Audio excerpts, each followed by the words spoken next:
नमस्कार, स्वागत है आपका हिमाचल न्यूज़ एंड अपडेट्स में। चलिए शुरू करते हैं आज की कुछ बड़ी खबरें। पहली खबर है, ब्यास नदी में डूबे गर्ली बॉयज स्कूल के 2 छात्र। चंपापतन में फेरा गांव के 2 छात्रों की ब्यास नदी में डूबने से मौत की आशंका है। पुलिस ने दोनों की तलाश जारी कर दी है। दोनों गर्ली स्कूल के +1 के छात्र बताए जा रहे हैं। बच्चों की पहचान अंशुल जसवाल पुत्र वीरेंद्र जसवाल गांव कठियाड़ा व आयुष पुत्र राजपाल निवासी पोलिया परोता जिला ऊना के रूप में हुई है। आयुष गरली में अपने मामा के घर रहकर गरली स्कूल में शिक्षा ग्रहण कर रहा था। उधर अंशुल माँ बाप का इकलौता चिराग बताया जा रहा है।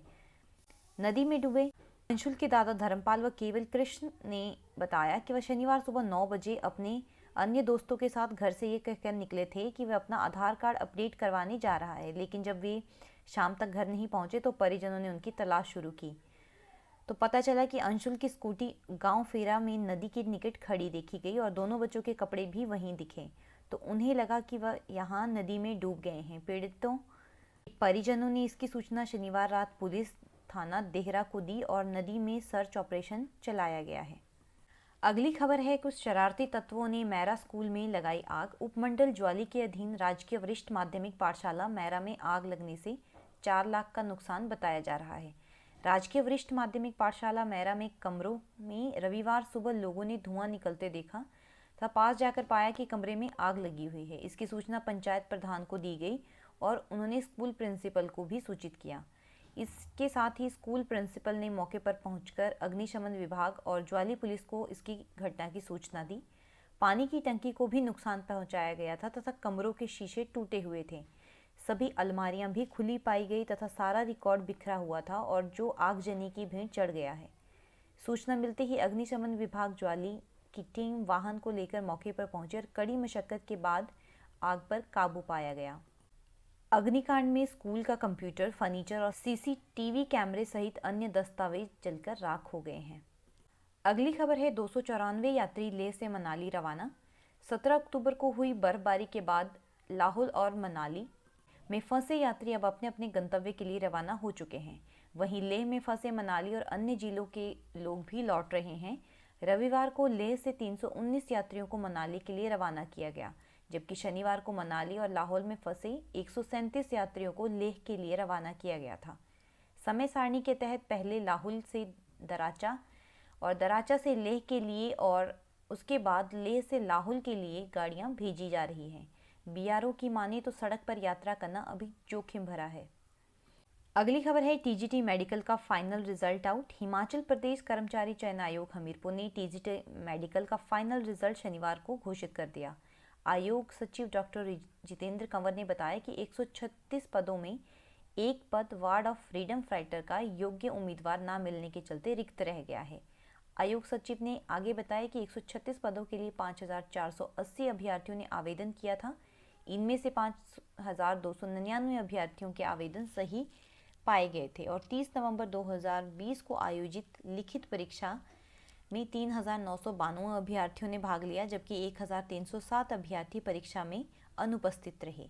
लिखित परीक्षा में पास हुए 415 अभ्यर्थियों ने 25 से 29 जून 2021 तक 15 अंकों की मूल्यांकन प्रक्रिया में भाग लिया था। इसमें से 135 अभ्यर्थी उत्तीर्ण घोषित किए गए हैं। अगली खबर है, एचपीयू शिमला की लापरवाही, 2016-17 के डिप्लोमा विद्यार्थियों को नहीं दिए गए। हिमाचल प्रदेश विश्वविद्यालय और इसके तहत कार्यरत पीजी कॉलेज धर्मशाला की लापरवाही इस हद तक बढ़ गई कि वर्ष 2016 से 17 के डिप्लोमा तक विद्यार्थियों को नहीं दिए गए।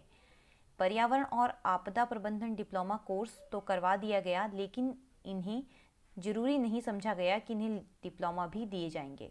यह मामला राज्य सूचना आयोग ने उजागर किया है और आयोग ने हैरानी जताते हुए मामला सचिव शिक्षा और प्रदेश विश्वविद्यालय के शिक्षा सचिव के ध्यान में लाया है। राज्य मुख्य सूचना आयुक्त नरेंद्र चौहान के कोर्ट में कांगड़ा निवासी विनीत चड्डा ने एक अपील की है। अगली खबर है, गलती करने वाले अधिकारियों के वेतन पर लगाई जा सकती है रोक। प्रदेश उच्च न्यायालय के न्यायाधीश संदीप शर्मा ने न्यायालय के एक एग्जीक्यूशन पिटीशन की सुनवाई के दौरान प्रदेश के अभियोजन विभाग को ये आदेश दिए हैं कि अगर न्यायालय के फैसले की अनुपालना नहीं की गई तो अदालत को विभाग की संपत्ति कुर्क करने और गलती करने वाले अधिकारियों के वेतन पर रोक लगाने पर बाध्य होना पड़ेगा। मामले के तथ्यों के अनुसार मंडी निवासी BR शर्मा अभियोजन विभाग में बतौर जिला न्यायवादी के रूप में हमीरपुर में कार्यरत थे। उन्हें विभाग ने 1982 में सेवा से जबरन रिटायर कर दिया था। उन्होंने हाई कोर्ट में जबरन रिटायरमेंट के विभागीय आदेश को चुनौती दी थी। मामले की सुनवाई के दौरान याचिकाकर्ता की मृत्यु हो जाने पर उनके उत्तराधिकारियों को इस मामले का पक्षकार बनाया गया था। प्रशासनिक ट्रिब्यूनल बनने पर इस मामले की सुनवाई के लिए हाई कोर्ट ने 1991 में ट्रिब्यूनल में भेज दिया था और ट्रिब्यूनल ने याचिका को स्वीकारते हुए जबरन रिटायरमेंट के आदेश को निरस्त कर दिया था। अगली खबर है 6 महीने से सैलरी के इंतजार में आउटसोर्स कर्मचारी। एक और जहां लोग दिवाली की खरीदारी में व्यस्त हैं, वहीं दूसरी ओर एक ऐसा भी मामला सामने आया है जहां जल शक्ति विभाग नादौन व धनेटा में कार्यरत आउटसोर्स कर्मचारियों को 6 माह से वेतन का भुगतान नहीं किया गया है।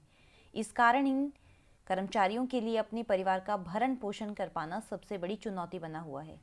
महीनों से वेतन की अदायगी न होने पर सोमवार के दिन आउटसोर्स कर्मचारियों ने उपायुक्त हमीरपुर को शिकायत पत्र सौंपा, जिसमें साफ कहा गया है कि इन्हें 6 महीनों से वेतन की अदायगी नहीं की गई है। हिमाचल प्रदेश राज्य विद्युत बोर्ड कर्मचारी यूनियन के प्रदेश अध्यक्ष कुलदीप सिंह खरवाड़ा की अध्यक्षता में शिकायत पत्र उपायुक्त हमीरपुर को सौंपा गया है।